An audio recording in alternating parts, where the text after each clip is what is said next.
Breda Bizjak nagrađivana je arhitektica koja je svoj dugogodišnji rad u susjednoj Sloveniji odlučila vratiti u Hrvatsku. Da, evo, nakon 22 godine života i rada u Ljubljani odlučila sam se vratiti u svoj kraj gdje sam odrastala.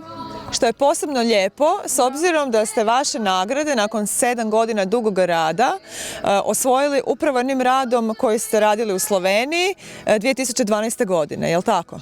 Tako je, da. To je zapravo bila i moja prva realizacija u javnom prostoru, pa mi je tim više drago da je, ajmo reći, moje prvo dijete, moj prvi projekt ipak imao takav odaziv.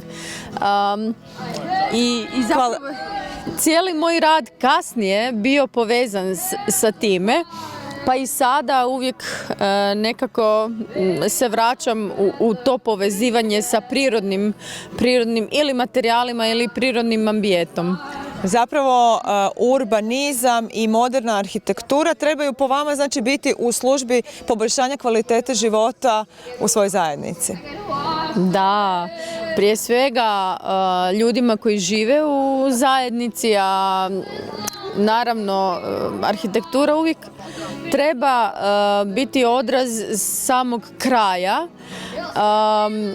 I jako je dobro ako je rađena i sa lokalnim materijalima, sa izvođačima koji su iz lokalne zajednice. Znači što više zapravo involviranja ljudi koji su u samoj vezi sa lokacijom. Drago nam je vidjeti da se naši nagrađivani arhitekti vraćaju u Hrvatsku, a sve sa ciljem podizanja kvalitete života upravo ovdje.